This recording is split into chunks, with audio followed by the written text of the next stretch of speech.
Shalom Pak Bambang, saya mau izin bertanya, mungkinkah Ismail digendong Hagar, bukankah sudah berumur 16 tahun ketika diusir oleh Abraham? Mohon pencerahannya. Terima kasih, itu saya akan bacakan teksnya dari kitab Kejadian pasal 21 ayat 14 dan 15. Begini, keesokan harinya, ini saya terjemah Alkitab terjemahan baru bahasa Indonesia ya. Keesokan harinya pagi-pagi Abraham mengambil roti serta sekirbat air dan memberikannya kepada Hagar. Ia meletakkan itu beserta anaknya di atas bahu Hagar. Kemudian disuruhnyalah perempuan itu pergi. Maka pergilah Hagar dan mengembara di padang gurun Berseba. Ketika air yang dikirbat itu habis, dibuangnyalah anak itu ke bawah semak-semak. Nah, ini ada yang tanya begini, kaum polemikus ini. Dia tanya begini, ia meletakkan itu, maksudnya meletakkan roti dan sekirbat air beserta anaknya di bahu Hagar. Lalu ayat 15, letak anak itu ke bawah semak-semak. Jadi kalau dibuang, berarti otomatis kan anak itu masih kecil. Ya, saya akan membaca wa yaskem Abraham babuk ya, yang artinya dan bangunlah Abraham pagi-pagi benar. Bokir itu pagi, makanya bokir tov, selamat pagi. Ya. Wa yaskem Abraham babukir, dan bangunlah Abraham pagi-pagi. Wa yikah lehem wa hemet mayim, dan mengambil roti dan wa hemet mayim, sekirbat air. Kirbat itu kantong air yang terbuat dari kulit ya. Sam meletakkan, maksudnya meletakkan itu ya, al sikmah, atas punggungnya. Nya di sini punggungnya Hagar. Wa'ed Hayalet dan anaknya. Jadi teks ini memang bisa diterjemahkan macam-macam. Karena kalau diterjemahkan harafiah, wa yaskem Abraham baboker, wa yikah lehem bihemet mayim sam al sikmah wa et hayelet. Kalau diterjemahkan harafiah, dan bangunlah Abraham pagi-pagi dan mengambil roti dan sekirbat air, meletakkan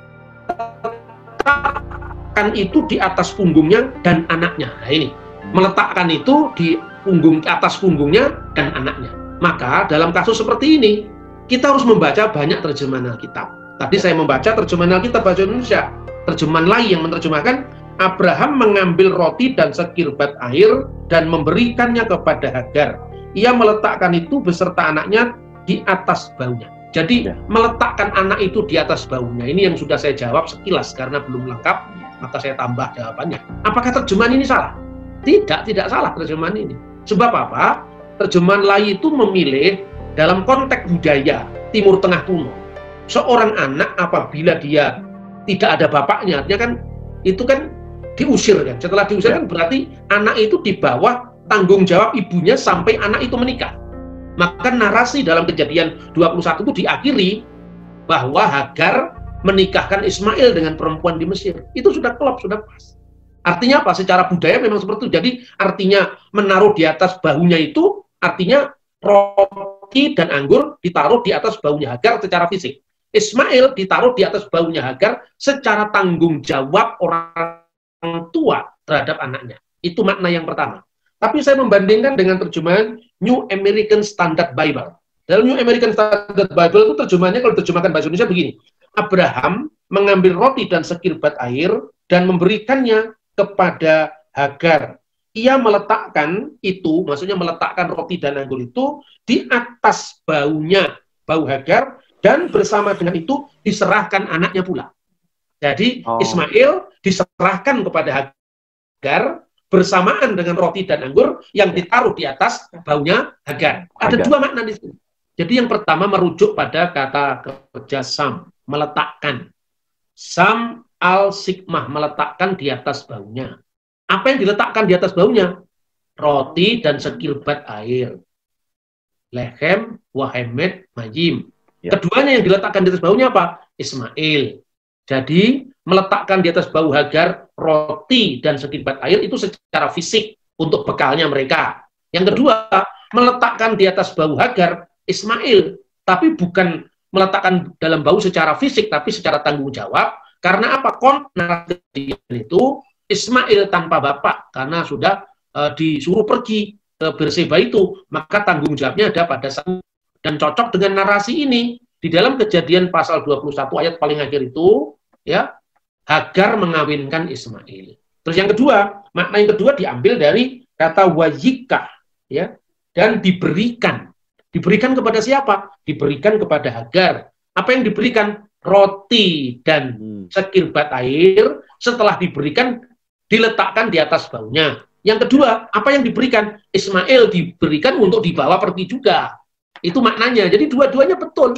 Tinggal kita mengambil makna yang mana. Karena memang dalam terjemahan bahasa apapun di muka bumi itu ya seperti itu. Kitab suci apapun juga bisa seperti itu. Makanya kalau tidak memahami teks aslinya, bacalah beberapa perbandingan terjemahan. Syukur-syukur kalau bisa memahami teks aslinya. Kemudian kalau itu umur 16 tahun, masa dia dibuanglah anak itu di bawah sebuah semak-semak, kira-kira seperti itulah. Itu sebetulnya dari kata kerja salah. Bisa dibuang, bisa ditinggalkan, tergantung konteksnya. Nah, kalau konteksnya itu, makanya saya memilih terjemahan New American Standard Bible. Kalau New American Standard Bible diterjemahkan dengan setelah melihat air yang dikirbat itu habis, maka ditinggalkanlah anak itu di bawah suatu semak. Nah, itu lebih pas terjemahan ini. Kemudian yang ketiga, kata yelet. Yelet di sini banyak yang menerjemahkan the child, artinya anak kecil seolah-olah. Tetapi American Standard Bible menerjemahkan the boy, pemuda. Mana yang betul? Menurut saya betul adalah pemuda, karena memang konteksnya umur Ismail sudah sekitar 16 tahun. Kenapa kok bisa yelet bisa diartikan pemuda, bisa diartikan anak? Nah, sekarang kata yelet tidak semuanya berarti anak kecil. Yelet itu artinya anak di mata ibunya. Ya anak, dalam konteks ini adalah anak, berapapun umurnya dia adalah anaknya Hagar. Kenapa diterjemahkan the boy oleh New American Standard Bible? Karena di akhir kisah itu muncul kata Hana'ar. Na'ar itu pemuda. Berarti usia Ismail Hana'ar, pemuda. Tapi hubungan Ismail dengan Hagar, Hayelet, anaknya. Itu bukan anak kecil. Oke Pak Bambang, penjelasan Anda sangat mencerahkan dan menguatkan iman kami. Terima kasih, Tuhan Yesus memberkati.